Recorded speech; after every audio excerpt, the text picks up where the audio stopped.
Hello, welcome back, and as always, I hope you're doing well. Right, first off, I want to say before I start, I'm a huge fan of Quentin Tarantino. I am. I love all his movies from Reservoir Dogs, Pulp Fiction, Jackie Brown, Kill Bill Volumes 1 and 2, and if you ever get the opportunity to see the 4-hour Kill Bill The Whole Bloody Affair, well worth checking out. Long, but well worth watching. Death Proof, Inglourious Bastards, Django Unchained, The Hateful Eight, and Once Upon a Time in Hollywood, which I only watched on Friday. But I still don't like the scene between Bruce Lee's character, Mike Mower, and Cliff Booth, Brad Pitt, on the set of The Green Hornet. Tarantino's got a really strange relationship with Bruce Lee as far as I'm concerned. Now, Kill Bill pays homage to Bruce Lee in so many ways. Not only the bride's iconic yellow outfit that she wears, but also the Crazy 88 where Kato masks. The film also uses the Green Hornet theme, you know, the Al Hart Flight of the Bumblebee. Also, Pai Mei is when he's teaching the bride. It shows her the 1-inch punch.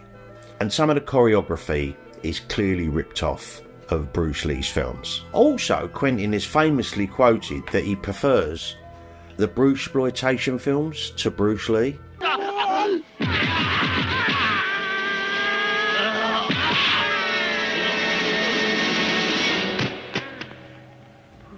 think he actually has complicated feelings about Bruce Lee. He once said he liked the Bruce Lee knockoff movies better than the Bruce Lee. Which is absolutely insane. So did he? Now, I didn't mind the Bruce and Cliff scene too much, the fight scene part. They both won one each, and I get it. To establish Cliff Booth as a really tough guy, to beat Bruce Lee would really set him at a high bar. It wouldn't have mattered to me if Brad Pitt had beat up Superman or King Kong. It's all fictional. To get the better of Bruce Lee would make Cliff look really tough, which makes the ending of the film, which I absolutely love by the way, make sense. But the scene did make Bruce look like a bit of a dog, really. My hands are registered as lethal weapons. And I thought his portrayal of Bruce was just disrespectful and wrong. Nobody beat the shit out of Bruce. But for me, the problem got worse when Quentin Tarantino went on Joe Rogan's podcast and doubled down on it, and then he actually turned his fictional portrayal of Bruce Lee into a historic fact. Now, before I do a reaction to the Joe Rogan and Tarantino interview that Joe done on his podcast, which I have seen before, but I wanted to break it down for you and give you my penny's worth. Joe also spoke about this with one of his buddies, Brendan Schwab, and Joe expressed how he really feels about Bruce Lee in that role in the film. I thought that movie was brilliant across the board. I thought the movie was brilliant. I did not like the Bruce Lee things because I thought it wasn't necessary.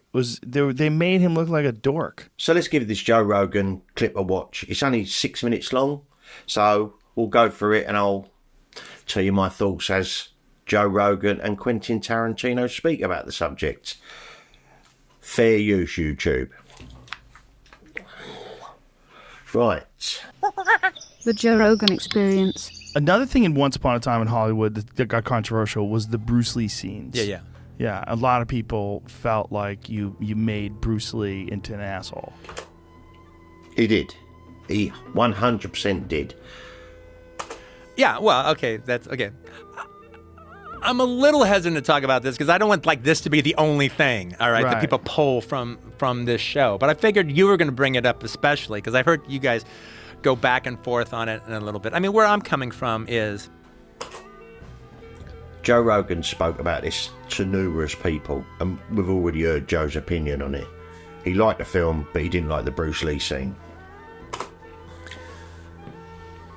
I can understand his daughter having a problem with it. It's her fucking father, all right? I get that. But anybody else, go suck a dick. Who does he actually think he is? Everybody else, Bruce Lee fans around the world, friends of Bruce Lee, Linda Lee, Bruce Lee's ex-wife, everybody else, go suck a dick.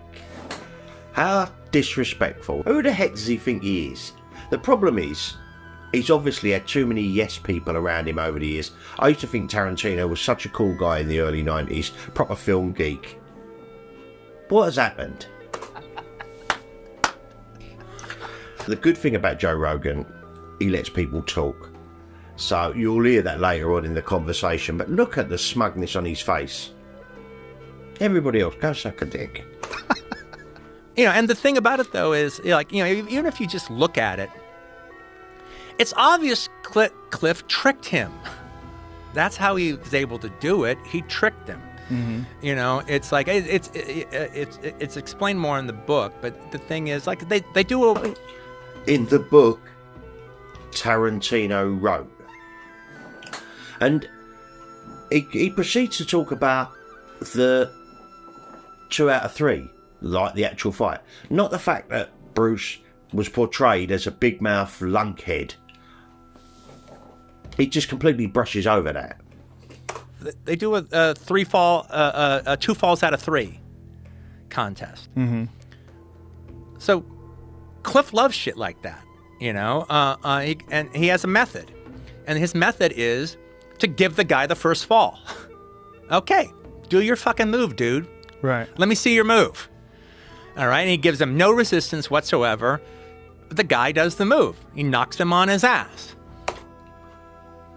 The real Bruce Lee probably wouldn't have done the big boss high-flying sidekick. The real Bruce Lee would have took out his knees, kicked him in the groin, or maybe jabbed him in the eyes. Just my opinion. And opinions are like arseholes. Everybody's got one.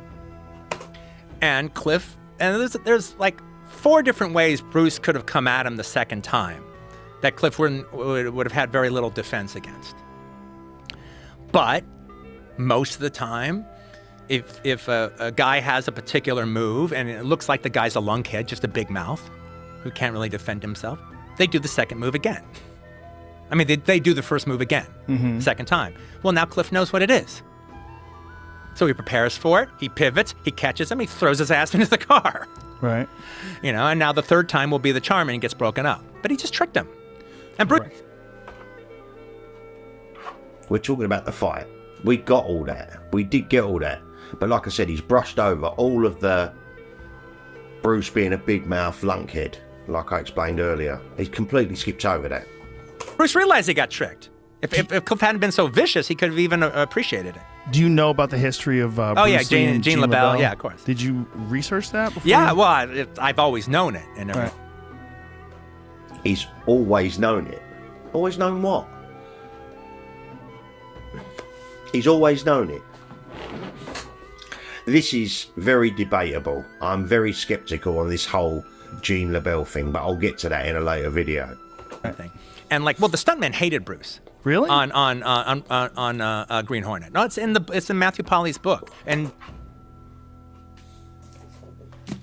I've got Matthew Polly's book. I'm sorry, I didn't see that in there. Yes, there was problems at the beginning of the Green Hornet. There was. But what you got to do is take you back to 1966 when this first started. This was Bruce Lee's first role, getting on the TV and in Hollywood. He's young, he's probably nervous, wants to make it look right, he doesn't want to look stupid on film, and he wanted to make it look real. There's interviews on YouTube where Van Williams discusses this in depth, and yeah, Bruce Lee did, at the beginning of the Green Hornet, the first few episodes, he would actually try and get close, and sometimes stuntmen would get hit. Not a full hit, just tapped. I mean, these stuntmen, I don't know what the problem is with a stuntman. I mean, stuntmen of today would just take it, it wasn't a full hit. But anyway, let Tarantino explain it even more. Before that, it's always been known. That's why Gene LaBelle was brought on, to teach Bruce respect for American stuntmen. Bruce... Gene LaBelle was brought onto the show, what, to beat up a co-star? Does that actually happen? What would the producer say about this? I mean, is it Benny Dobbins, the stunt coordinator on the Green Hornet? Surely if he brought on someone to beat up a co-star, wouldn't he get fired? If Gene LaBelle, trying to get into doing stunt work in Hollywood, Wouldn't he get fired if he came in and took out a co-star? Whether he could or couldn't is a different debate, but wouldn't he get fired? And again, Bruce accidentally tagged them or hit them a couple of times, and it all come to a stop anyway. Bruce wanted to make it look real, and he didn't really understand that movie fighting is two-dimensional, not three-dimensional. So it's like if I threw a punch towards a camera there, you could be 2 foot away. As long as the sound effect was put on at the right time and the stunt person done the reaction, it would look like I hit them. Bruce didn't get that at first, but Van Williams, and I'll link that interview down below, about 40 minutes long. It's really, really well worth listening to, and he explains it all. Bruce wanted to do it his way, and he couldn't get into his head at the beginning of the Green Hornet. This is the early Green Hornet. So what they decided to do, Benny Dobbins went to Van Williams and said, let's let Bruce do it his way. We'll let him do it his way. They asked a photographer, asked a producer, who was like, so how much is this going to cost? But let him do it, and it will cut out all the arguments. And they filmed Bruce Lee doing it his way. And it was a low light scene, and he done his scene. And the next day, Van Williams took Bruce Lee to see The Dailies, which is what they filmed the day before. And I think that's when the penny dropped for Bruce. Now, don't forget, he knew martial arts. He was a very good fighter, but he wasn't camera savvy yet. He's learning.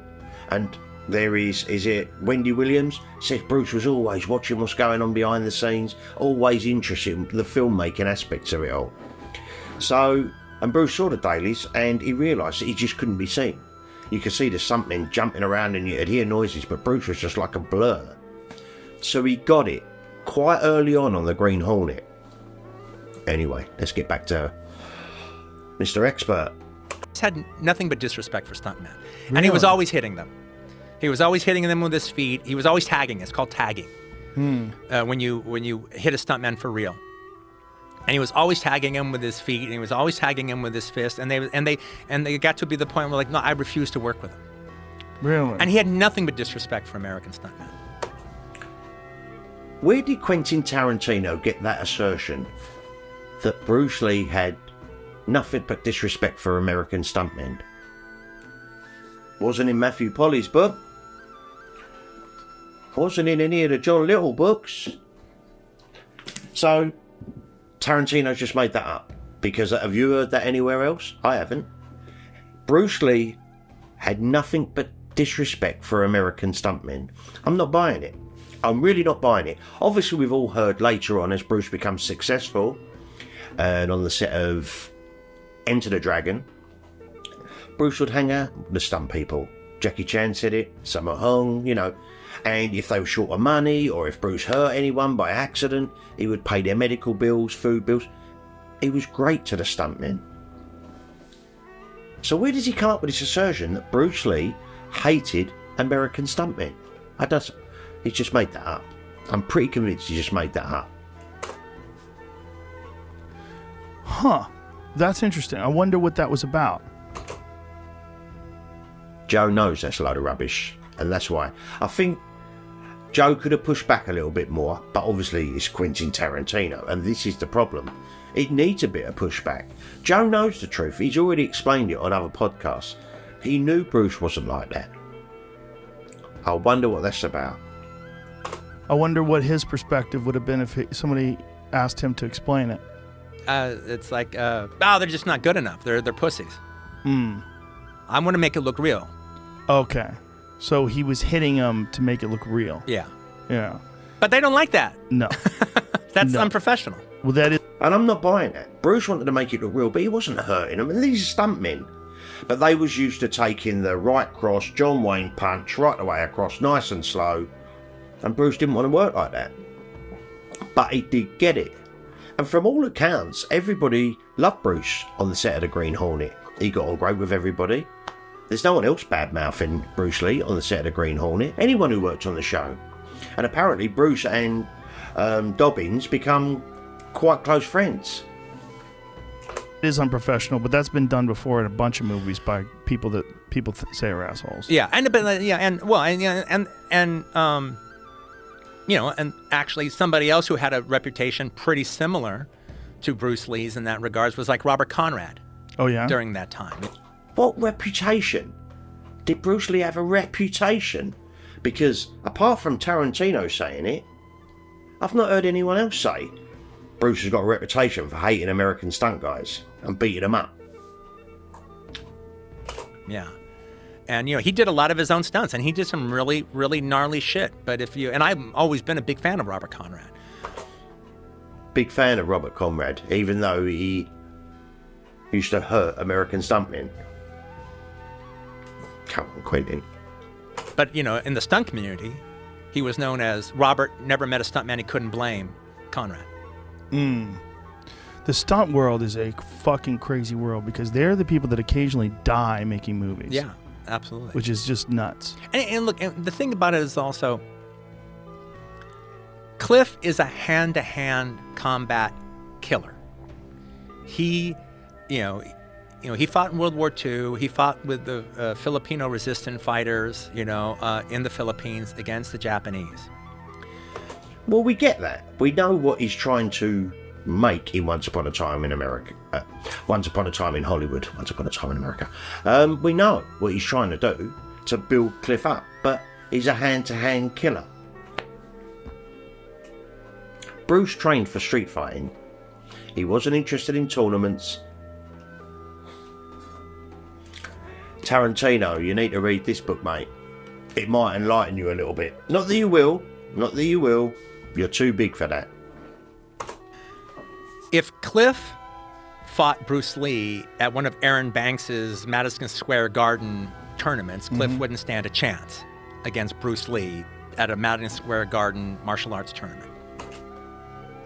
Bruce Lee didn't do martial arts tournaments because he didn't believe in it, because it was fighting with rules. And you haven't got all your tools. I've explained this on previous videos. So why the hell would Bruce Lee be fighting Cliff Booth, who's a make-up character, at a Madison Square Garden tournament that Bruce Lee didn't take part in? I think he did one, and he done a few demos. But he wasn't interested in that. He was interested in real street fighting, real fighting, raw, and, like I said, kick into the groin, jab into the eyes, and all of that. But as a killer who has killed men before in a jungle, in a jungle? Where did that come from? In a jungle? Kill Bruce Lee. He'd fucking kill him. Bruce Lee's not a killer. Well, we don't. I know he hasn't killed anybody, and this is all fictional. We know what he's trying to do with Cliff Booth, but Bruce isn't a killer. Bruce Lee's never really let loose on anybody. He's always had to keep it together. Does that include American stuntmen? In a martial arts tournament kind of way. Bruce didn't do tournaments. We know he didn't do tournaments. So what is he actually talking about? He's actually facing a guy who could actually kill him. It's a different story. It's in the book. Bruce Lee realizes when Cliff takes a military hand-to-hand combat stance, he realizes, oh shit, this guy. Right, so it explains more in the book what Bruce Lee was thinking, written by Quentin Tarantino. It explains it in the book what Bruce Lee was thinking. He's a killer. This guy's not fighting me. He's fighting his instinct to kill me. Catch new episodes of the Joe Rogan Experience for free. And the problem was, in real life, there's no evidence that he was ever like an egomaniac dummy. He was a very interesting guy. I'm a big fan of his films, like I've explained, and I think Quentin used to be a really, really cool guy. I think he's up his own arse a little bit, in my opinion. Yeah, I appreciate he's one of the greatest filmmakers of modern times. Everybody wants to work with him. But there was no need for that. I mean, the fight bit between him and Bruce didn't bother me at all. And they didn't go into why. Bruce was walking around on the set of the Green Hornet as a real big mouth, when in real life he was new in Hollywood, new on the set. Yeah, he was nervous and he wanted to show people the snatching of the coins out of their hand and getting close with the fists and feet, and maybe tapping a few stunt guys that were probably middle-aged, probably couldn't react as quick. I think my views are, I absolutely love the movie Once Upon a Time in Hollywood, but I just don't like the Bruce Lee bit. And I think when he went on Joe Rogan, he made things worse. But what else was he going to do? He was never going to go. I was probably wrong. I think I've got the same sentiment as Matthew Polly, who wrote Bruce Lee A Life, who actually got contacted by Tarantino on this whole debacle. And I think Matthew says, I'm paraphrasing off the top of my head, he made Bruce Lee into a Saturday Night Live character of Bruce Lee. I loved the movie. I disliked his portrayal of Bruce Lee. And John Little explains it as well. Where Tarantino went off the rails was when he went on Joe Rogan and tried to defend that historically by saying, well, you know, Bruce was, he hated American stuntmen and he was knocking them around, and the stunt coordinator made a call to Gene LaBelle, Judo Gene, and he came in to teach Bruce Lee a lesson in respect for American stuntmen. It never happened. What are your thoughts on Quentin Tarantino's portrayal of Bruce Lee on Once Upon a Time in Hollywood movie? Did you like the film? I do. And like I said, I only watched it last Friday and I really did enjoy it again, but I don't like that scene. If you don't beat him, he kills you. And Bruce would show off, but not like that. I don't think he was like that. I know Shannon Lee got really cross with it, and the film on the back of Tarantino's portrayal of Bruce Lee got banned in China, so it had real financial consequences. It got banned in China. Like I said, I love all of his movies, and I love this one too. I don't like his portrayal of Bruce. I thought it was unnecessary. There was no need for it. But that's just my opinion, and like I said earlier, opinions are like arseholes, everybody has them. But let me know your thoughts on all this in the comments down below, guys. Right, now, I want to go into Gene LaBelle a little bit deeper, so I didn't want this video to go on for too long, so I'm going to do that hopefully by the end of the week, maybe next Monday or Tuesday, depending on how much time I've got this week. I want to go into a separate video on that, but I'll leave you with this, so it'll give you a little flavour of Gene LaBelle. Gene once said about the Green Hornet. So I ended up working for the Green Hornet, doing a lot of the shows. And yet, if you look on the Internet Movie Database, Gene LaBelle is in one episode of the Green Hornet. I'll leave you with that. Right, if you like this sort of thing, give it a thumbs up and maybe subscribe to the channel. It don't cost you nothing and it really does help me out. Have yourselves an amazing week. Much love. I'll be back with another ramble real soon. Have a great week, guys.